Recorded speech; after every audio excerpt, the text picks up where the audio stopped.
Hello and welcome back to the Peace Girls Here podcast. I'm your host, Elena Theophilatis, the founder of my Blooming Heart Hypnotherapy and Coaching.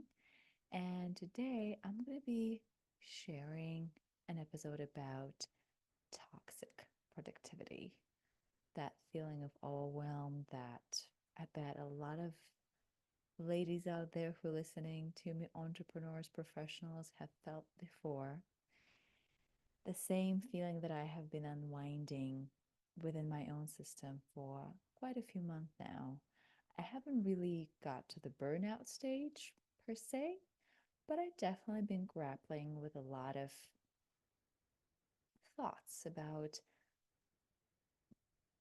how do I find the time to play and rest and be with my friends and my family and my spirituality. All of those things are super important to me. But what is also super important to me is to feel like I have the time to take the time to savor life. It's more so not about the things that I do, but about how I'm doing them. That sense of spaciousness that I experience when I meditate just puts everything in such a perspective to me. For me, my nervous system feels so good when I'm taking things at my own pace and find my own rhythm, my own flow. And when I look outside into the society that I'm living in, I'm realizing that it's not really designed to support that. It's driven by very different ideals and standards. And I start questioning them for quite some time now, but a little more recently, just because there was a day, and I made a few posts about that on Instagram, when I was standing here in my kitchen in Hawaii, where I moved from New York City to escape from the hustle energy that I was surrounded with and intoxicated with for quite a number of years living in New York. But I was doing exactly same routine. So I was either cutting the veg or washing the dishes, feeling so much tension in my body, already thinking about the next thing that I was supposed to do and hurrying up and just going through that list, my to-do list. And I realized, I was like, wait a minute, what am I doing? And that's like 3 years in, or maybe 4 years in, living in here in Hawaii. I'm doing exactly the same thing that I was doing when I was in grad school, when I barely had any time to sleep or cook, but I had to do both of those things to nourish myself and keep on going. And here I am in a very different context, you would think, bringing all of this with me. It follows me around wherever I go. There's must be something wrong with this picture. That's something that needs to be looked at. But I haven't really had words to express how I've been feeling up until very recently when I start reading the book by Thomas. Might be butchering her name. I'm hopefully not. Her book called Women Who Work Too Much. And when I heard about it and I heard her speaking on a podcast, I was like, yep, yep. It's like when someone finally put into words what you have always known, but just couldn't really put it all together for yourself. Agreeing with each word that she said. Plus, she also really all about nervous system regulation, and I'm like a crazy enthusiast. So ever since I started reading that book, and even before that, as I was dreaming into what I want to make out of my business, where I want to move it to, so I don't have to feel so much pressure. Is it something inside of me? There is something that I need to be changing in how I run my business, all of the above. That's been a lot in my mind. And the words of toxic productivity, that term started coming in into my world more strongly. And this is what I want to be talking about, how it comes into being, that toxic productivity culture that we're surrounded with.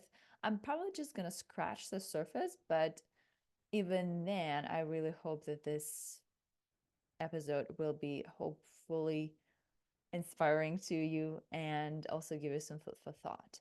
Also, you might be one of those people, just like myself, grappling with the life that you have found yourself in, even though you were looking for completely something else, just like me and standing at that kitchen another day, so that you can start with me right here, right now, peeling those layers of conditioning that we have been exposed to since we were little.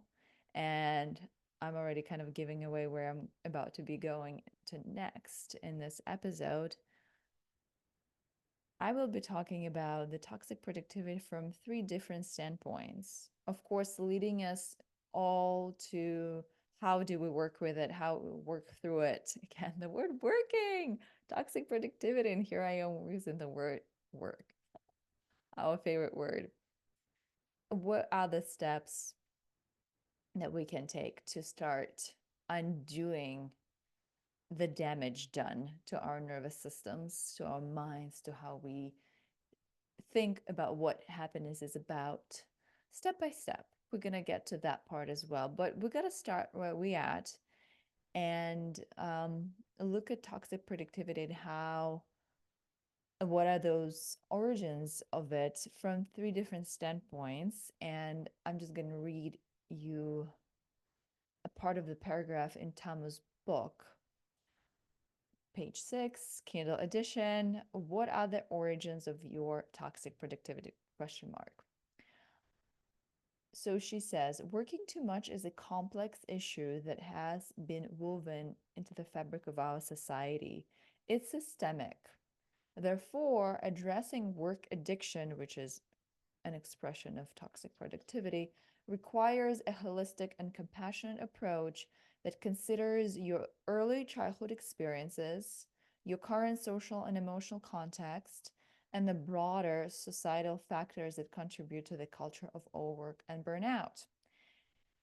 So, three things total. And when I think about my life, I can totally track them all playing out. And the first two will be very different depending on who you are, where you are, on your upbringing, and your societal emotional context right now. But actually, even those bigger societal forces, that is the origin number three of toxic productivity. And what are those? White supremacy, patriarchy, capitalism, all of those also influences us very differently depending where we at in the society, depending on our wealth, our color of our skin, where we were born, and etc. So how those forces affect you will depend on where you're coming from. But that's something to start looking into. That's my encouragement for sure. If you're willing, it might be a little tough because we would rather not look at that because there's a lot of that packed into looking into, oh, what are those mechanisms that placed out there to channel our creative energy in a direction of productivity for the sake of creating wealth for a very few. Yes, it gets really dark if you want to really go into that, but I'm not going to get too political, hopefully. And I'm just going to start with myself. And I already did. Perhaps you can already relate to that moment of like feeling overwhelmed and rushed and just that urgent energy that is rising within you when you begin to question, like, what the heck am I doing? especially if you're an entrepreneur, you're like, wait a minute, I didn't create this life to feel like this. I was looking for some more spaciousness, and this is quite the opposite. So maybe you can even relate to this part of my story and start to think about your family as well. So, yeah, I want to talk about where my toxic productivity has started, has begun, and it's in my family. It's me looking at how my mother was working one job, but multiple shifts. Actually, she would come home and work another shift, making food, cleaning up, and etc. So she definitely had multiple jobs if you think about it. She died from cancer. I'm giving it away right away. She died from cancer because she worked herself to death. And of course, it's not because she was necessarily exposed to anything toxic or anything like that. She was a doctor, so she had to deal with a lot of medicine.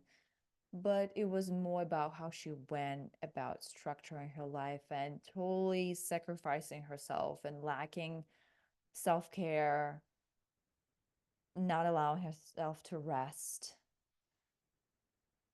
And I'm only now beginning to really realize how much it impacted me, how much is driving me now, that upbringing that I had. And perhaps your upbringing was different. Your might be coming from much more affluent part of the society where your parents did not have to struggle so hard, like let's say mine did, to provide for myself, for for themselves and their family, including myself. But still, one way or another, we all live in a society that is all about pushing us to do more, be more, forgetting to teach us what is it about our intrinsic self-worth that's always been there. It doesn't have to be proved to anybody else. So let's just go back quickly to my story. I leave you to contemplate where is your story is in those regards. Here, there was my mother working herself to death. And I'm laughing about it now, but I guess it's been almost 20 years since she passed. I was 16 years old, so I can kind of talk about, well, tears. Because there's a lot of anger in me. If nothing else, I'm now realizing that she worked so hard. Okay, tears, here we go. To provide for me, for my better future, and for my brother better future. And she didn't really have to do that if you think about it. Only if the government that she was working for, she was in a public hospital. And you would think cardiologists should probably make tons of money. And that's what a lot of people surprise here in the States when I tell them that I had a pretty rough childhood in terms of finances. It was beautiful in any other way. Because they're like, oh, your parents are doctors. How come you say that you were not really doing that well when you were growing up? It's because I was growing in 1990s in Russia. Soviet Union had just fallen apart. Russia was in shackles. It was in financial ruins. It was a chaos. And people who made the least amount of money were teachers and doctors. Both of my parents are doctors. My father is a retired anesthesiologist. And they made so little money that there were times where we didn't know how we're gonna make until the next paycheck happens. And sometimes their paycheck came in the form of a case of vodka. I am not kidding you.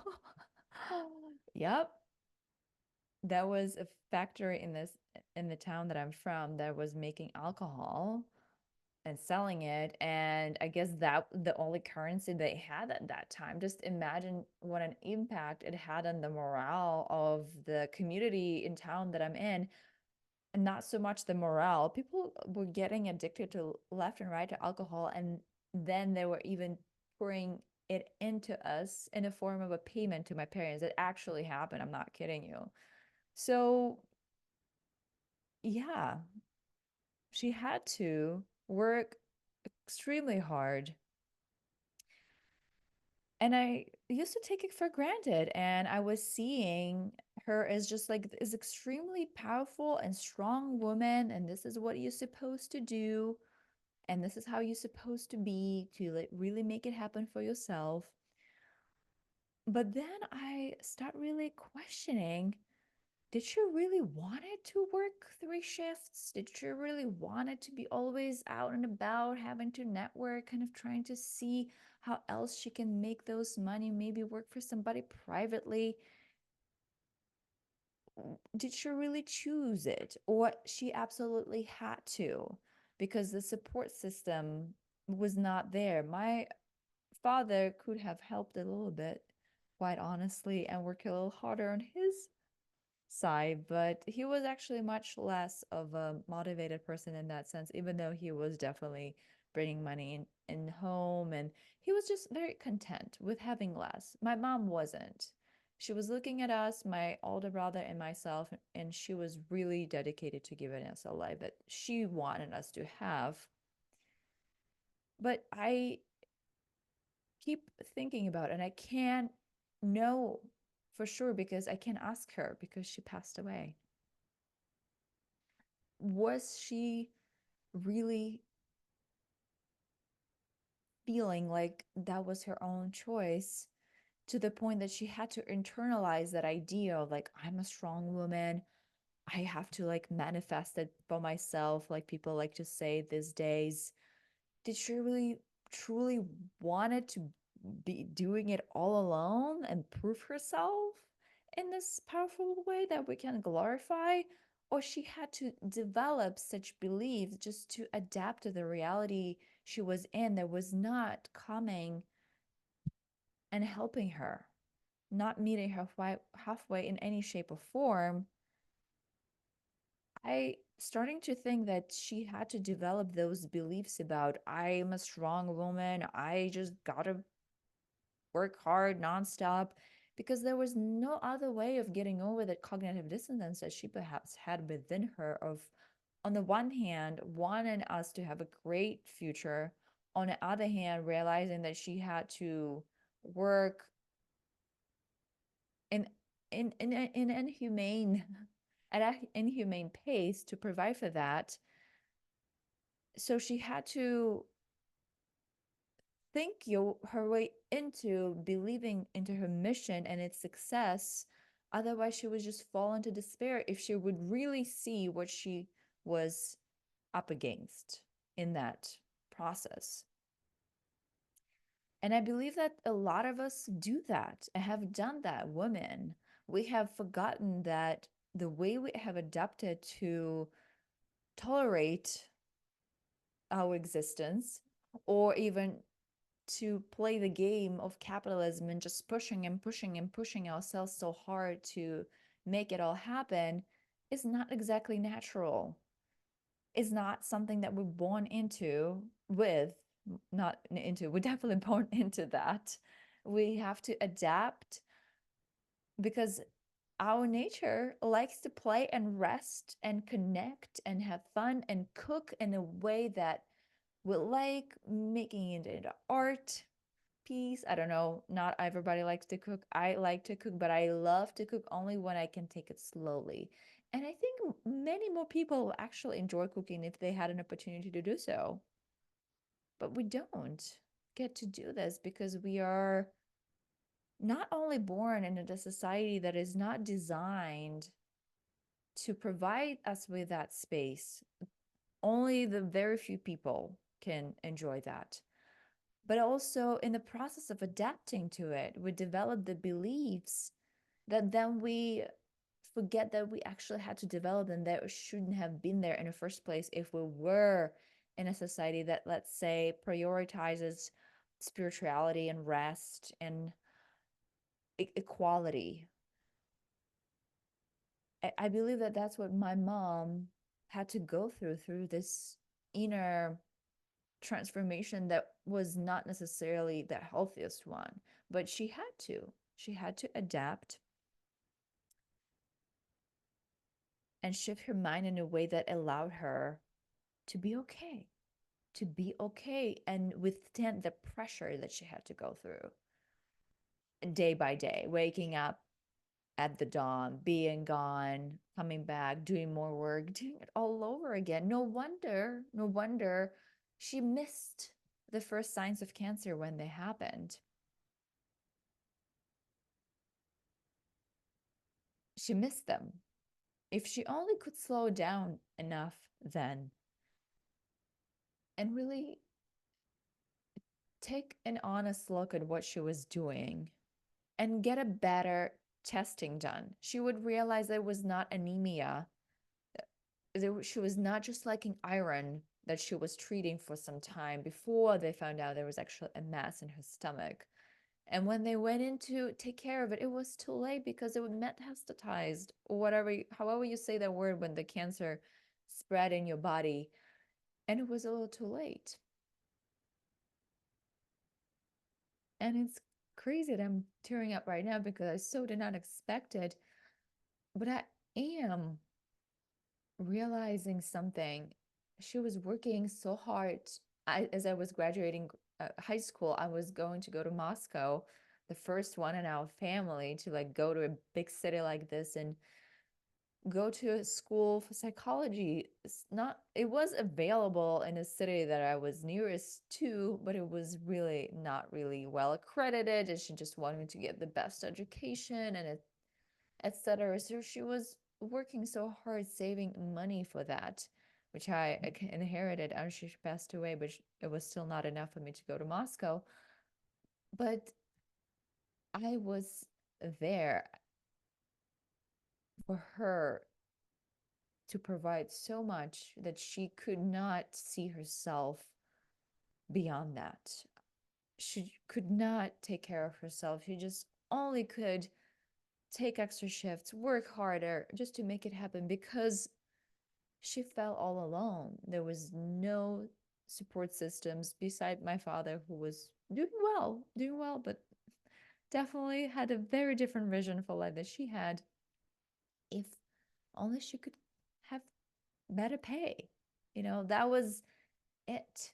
So, yeah, we forget how much the work that we do, how much we work, the money affects our health,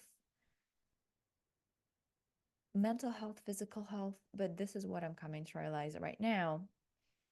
And let's move on and fast forward to the next piece of that puzzle, how toxic productivity is born, about all of those societal forces that shape us and the societal and social and emotional context that we find ourselves into, where those societal forces are playing out.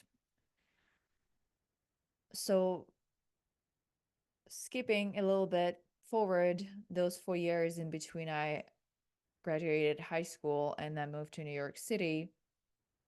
Here we go. That was my deep dive into a life that is all centered around working and working some more. And we're proud of that. And New York City glorifies work and work being a workaholic. And honestly, it's really worked for me for quite some time because I'm very much goal oriented and I like to push and I like to do it. And I guess this is where I'm getting from my mother. And I love that part. I just don't enjoy the fact that she worked herself to death. But anyhow, in New York City, it's all about what you do and who you know, but not really about like who you are. That's maybe I wouldn't say that's like a full description of what New York City is like. So please, if you are in New York City, don't hate me. There are definitely better parts to the city, to its culture, but I'm speaking now specifically to New York City being that symbol of capitalism, where people and their services are commodities. And it's all in the name of productivity. So if it's all in the name of productivity, making the product, putting it out there, selling it, etc., why should I care about who you are when I meet you, when all of that matters for me is what you do, because then I can place you in that chain of production of my own production of my life, on what I'm trying to achieve, and gauge, are you helpful to me? Are you, is what you're doing helpful to me? So it's all set up to be so self-centered and isolating, and no wonder people have a very hard time making meaningful connections, even though there's like millions and millions of people in that city. And again, mind you, New York City is not that dark, not 100%, but it is have some deep shadows. And capitalism is definitely adding a lot of darkness to it. And of course, then the next societal force you can add to that is patriarchy and less white supremacy. And to be honest, when it comes to patriarchy, in terms of my story, since we're just continuing on with it, I'm peeling off the layers now, just get to the toxic productivity. And it's ah, being like cancer in my psyche. I have to look at, what about my social mobility as an immigrant when I was in New York City? I remember I struggled so hard because I came in when I was 20. Yes, mind you, I really find a way to take care of my legal papers and being allowed to work and etc., but still struggle really hard until I got into my first long-term relationship with an amazing man. Not gonna tell you his name, but we were together for about 5, 6 years. And his support, the fact that he was really paying the rent when I was working 2 jobs and then trying to get my other like passion projects going so they can finally maybe become a much more fulfilling job that I would eventually get to at some point. Because of his support, I was able to really, I wouldn't say flourish, but definitely the social mobility from where I was to where I then ended up was drastic. But it was because of his financial support and his emotional support, of course, as well.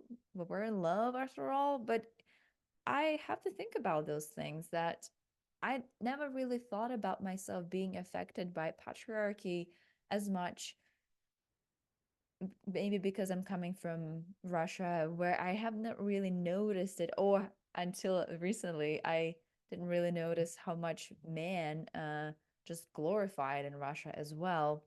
So I never really had to unwind that. Also, it just makes me feel uncomfortable when I think about those things. And I'm sure there's a lot of women out there who would rather not think about it, see it, because ignorance is ultimately is bliss. And it was for me as well when I had no idea about what white supremacy was. I was so naive and blind in regards to that issue in the society until I started grad school. And I went for social work instead of just a purely psychological degree, because as I was writing my essays for grad school, I realized that, oh my gosh, all of those things that I want to help people with, they are coming from their environment. They're perpetuated by the environment. Then I was really into the addiction because I was struggling with smoking at that time. And I was really just reading about addiction a lot and habits and etc. And I saw how much poverty was playing a role and addiction, and how much white supremacy was playing a role in poverty. And when I went to grad school, and I'm not going to get in much deeper on that particular topic, I was crying the whole first semester, probably the whole year, because I was learning about the history of the United States, something that a lot of things that I had no really idea about. Mind you, Trump was also a president at that time, and a lot of protections that we had for the environment for women were taken away. So that was like a whole environment of just seeped into grief in that social work school that I attended in New York. So here you go. Those are the way I think about patriarchy and capitalism and white supremacy in my life. Those are huge societal forces. And depending on where you are, who you are, you can do the math, so to say, and put yourself in that matrix of those forces intersecting each other. And don't forget that even though they seem to be like the outside, just like in the case of my mother, they are living within us deeply, deeply. And we carry them around. We carry them around without even knowing that. And that's what I am realizing now, having moved to Hawaii. As I started this episode with telling you about how I was there, standing in my kitchen here in Hawaii, I was like, oh gosh, I am still living in that hustle energy of New York City. And I haven't stopped ever since. And so 3 years in Hawaii, I'm now having my own business. And what do you think I did for those 3 years when I moved in? Do you think I was like sitting on my lanai drinking cocktails? I was really making fun of it in my posts on Instagram because I feel like all my friends in New York City imagined me doing that, especially in COVID. You know, the world stopped. Actually, maybe for many of us, it was a good thing. Not the COVID, but the fact that the world stopped and we took a breath and we're like, oh, wait a minute. Is that how I want to live my life? Maybe you were one of those people, perhaps. Maybe not. But in my case, just before the COVID hit, I moved to Hawaii and I took a few months off from just looking for a job because I was exhausted. Actually, I think I was burnout. I just refused to acknowledge that. I moved in with now my husband, who already have purchased a piece of land here, which is also kind of controversial, buying land in Hawaii, you know, white supremacy and all. But that's maybe a topic for a different day. I have already gotten as political as I have ever been on this podcast. And you would think I'm gonna chill and have fun and take my time growing my veggies, but no. From the very first day as I moved in, I was overwhelmed with everything. I felt like I had to do right now. I remember washing the windows in the house. We were kind of traveling for a bit for like 3 weeks or so before I came to Hawaii and moved in with him. And the land was kind of really neglected. It doesn't really take it long to go really and get chaotic. And the house was not really kept well.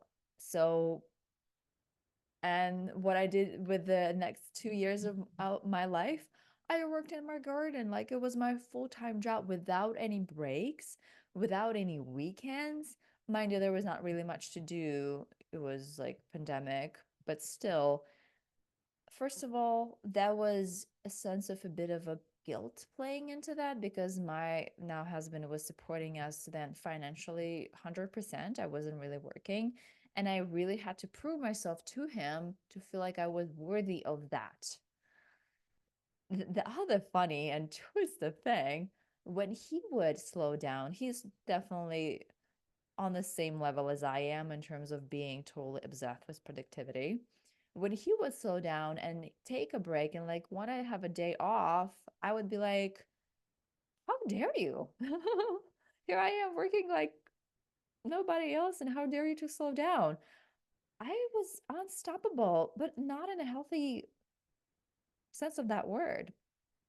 And then I added my business to it, and I found myself in that toxic productivity cycle because I was constantly overwhelmed with everything I was still having to do in my garden. I pulled back quite a lot, which was hurting me. I was seeing everything that still needed to get done, but I couldn't because I had my business. And I also wanted to maintain my spiritual practice that I finally took back. I reclaimed it after losing it during my grad school.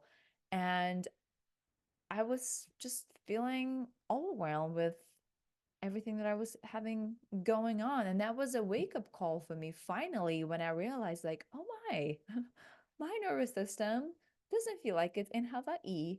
It feels like it's like in the middle of Times Square, rushing to the meeting that I have to be on certain time, and then I have to run back home and do this and do that. Like nothing have changed. Is that really what I wanted out of my life in Hawaii? And mind you, you can be one of those people, perhaps in a different context. Let's say you started your business with having this dream that we've been sold to.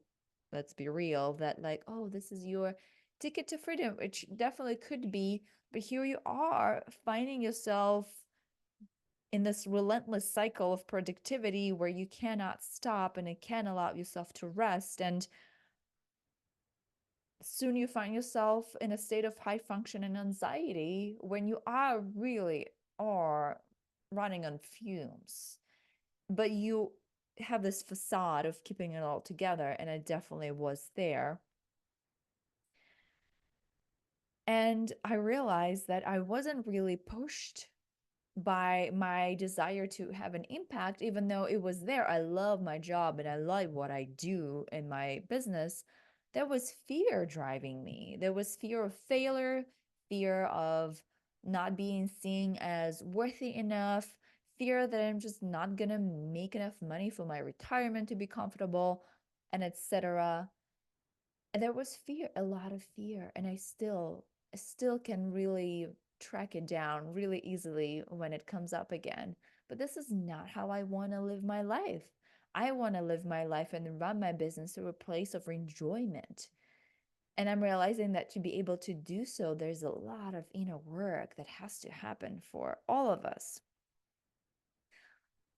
And before I get to the steps of how we can start like reclaiming our time and looking deeper into what toxic productivity means for us in our lives, I just really want to put a pin in another topic. And the way I might approach it might sound controversial to you, but I'm okay with it. I'm only trying to give you some food for thought. So why I'm realizing how stuck I am in this toxic productivity cycle, I'm also realizing that I'm getting a little bit of tired of the messaging of like how I need to manifest my reality, how I need to just think happy thoughts. I need to be like discipline and doing that and consistent and et cetera, et cetera. And I have been hearing a lot of that and seeing a lot of posts on this subject for many years, starting all the way from the movie Secret. And to be honest, I see the empowering side of this dialogue, cultural dialogue, or this philosophy, you may say. But I have been starting to look at it with a bit of a suspicion lately.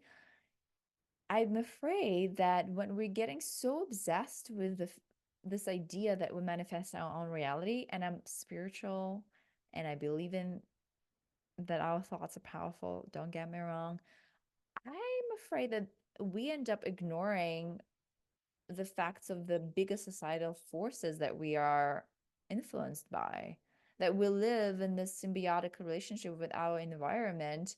It's a process just that it's a movement of elements and resources is between us and our reality at all times.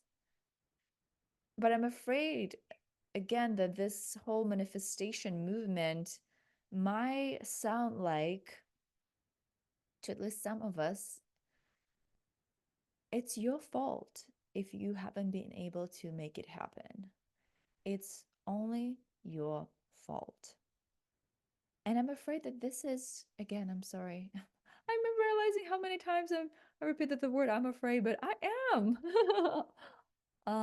It has the same flavor to it as a toxic productivity, the same kind of message. Toxic productivity is all about working hard, doing the thing, keep on keeping on, nonstop, don't take the breaks, hustle, hustle, hustle, hustle, because you feel the burden of the responsibility of making it happen for yourself because the society ultimately is not set up to help you. Maybe it's set up to help a few and more some than others, but not really the majority of us. The design that we're living in is really is it feels like it's just pitching us against each other where we commodify ourselves. We are products that have to compete between each other, like products compete on the market so that uh, the company that produces them makes the most money. And we might feel so alone in that struggle because the competition is a lonely, lonely game. So, yeah, I have been grappling with it, with this manifestation movement and how, as empowering it is on the one hand, it's quite disempowering on the other hand. And I really am grateful for Tamu Thomas in her book Woman Who Worked Too Much actually mentioning it because I have been already thinking about it for quite some time, but really not allowing myself to explore it until I read something along the similar lines that I just shared, what she thinks about how she took that, oh, you can manifest your reality, and kind of felt bad about herself the way her life was because for her it also wasn't as glamorous as we think that can happen when you just work hard, just do it. And I leave you at that. I leave you at that for thought, maybe a foot for a message to me on Instagram or an email if you want to keep this conversation going. I'm all about creating a movement.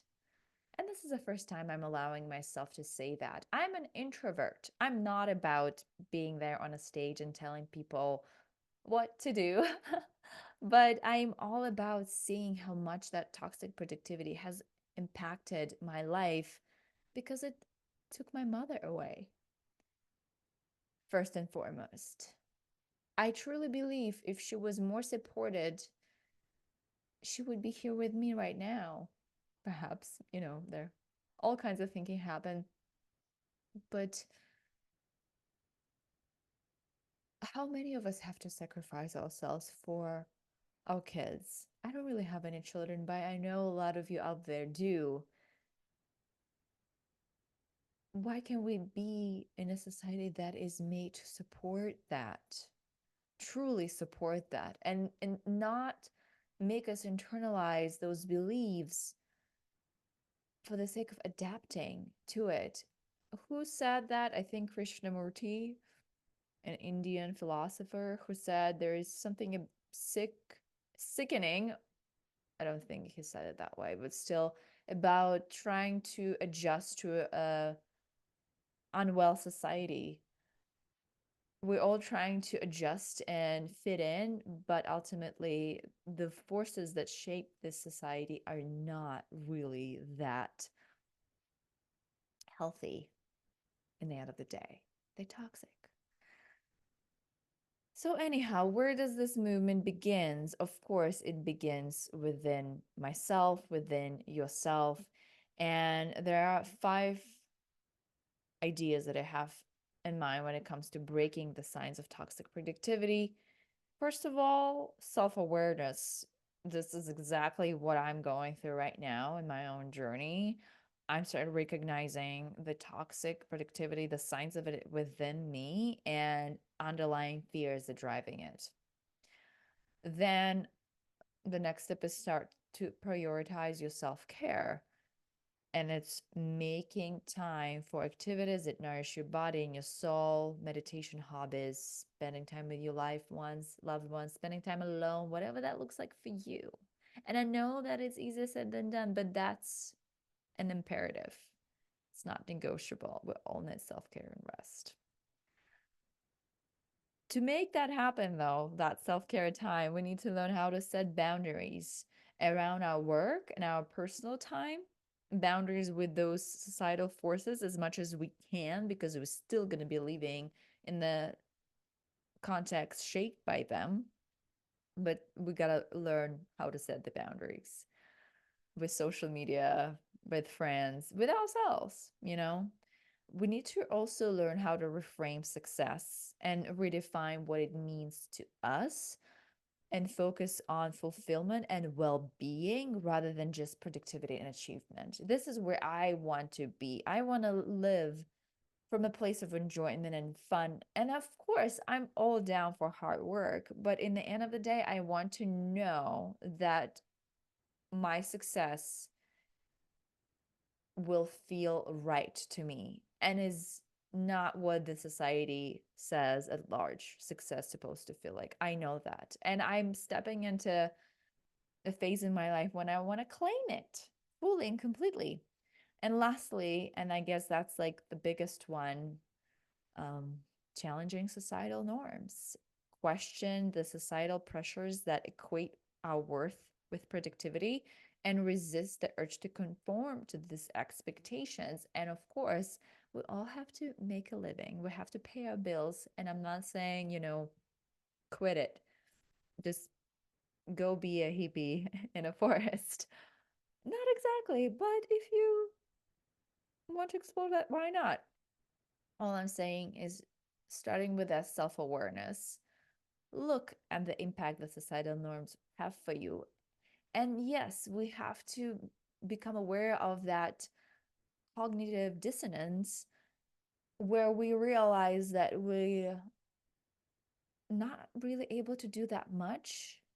And that doesn't really feel good for our egos.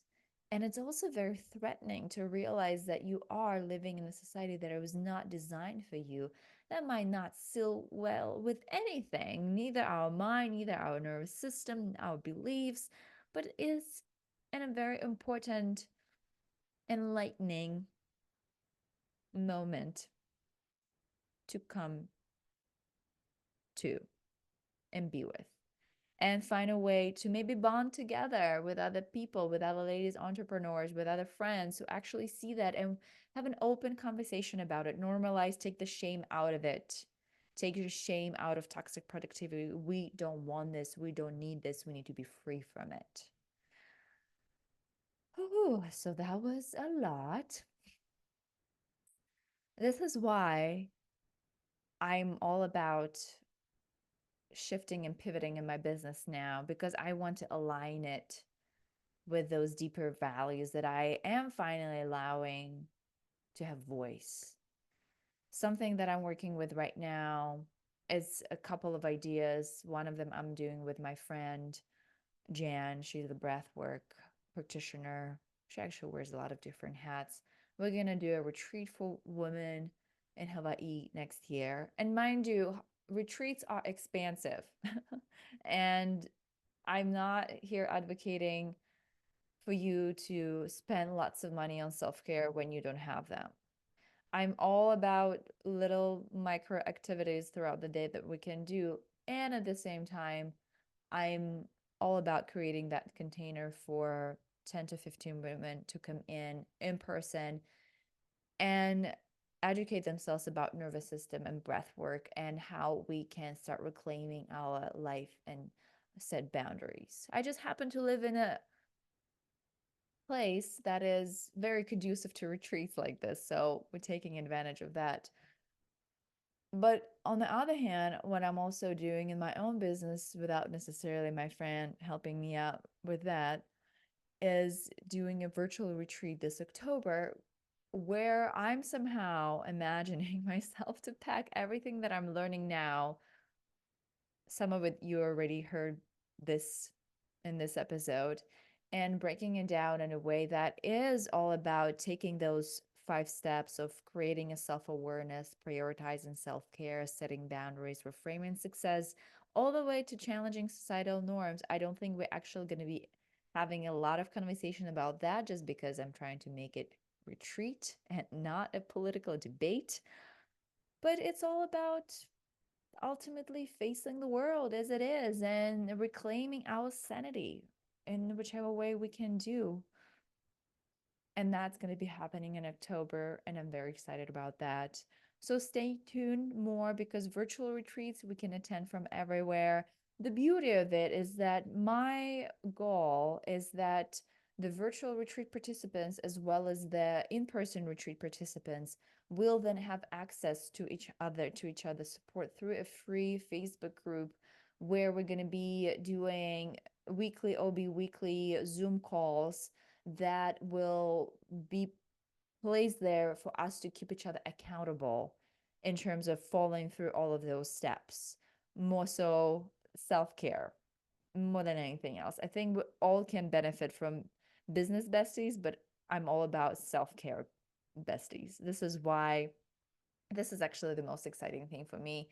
I'm really just envisioning the group of women that will be staying in touch after those retreats and helping themselves and each other to give themselves some grace. So that's the name of my virtual retreat as well.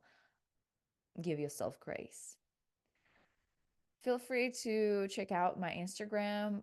It should be in my pinned posts, like all the way to the top. One of them, it's called Virtual Retreat. If that's something that you want to learn, nervous system regulation and how to set boundaries around your time. But even more important, start unwinding those beliefs within yourselves that are pushing you to seek external validation and be stuck in that toxic productivity cycle and drive yourself into high functioning anxiety, forgetting that there's not a natural way to live. We can do better, one breath at a time. If you found this valuable, if you found this thought provoking in any way, shape, or form, please share this post or this episode, I mean, and feel free to again drop me a line in a DM at My Blooming Heart Hypnotherapy or send me an email hello@mybloomingheart.com. I really want to hear if this is a valuable material for me to share. It's definitely very different from what I have been sharing so far in this episode in those episodes. So I'm all ears. Please give me some feedback. Thank you so much for listening. Have a beautiful day. We got this. That's all I want to leave you with. We definitely got this. Please keep doing your self care. Fill your cup first. Thank you.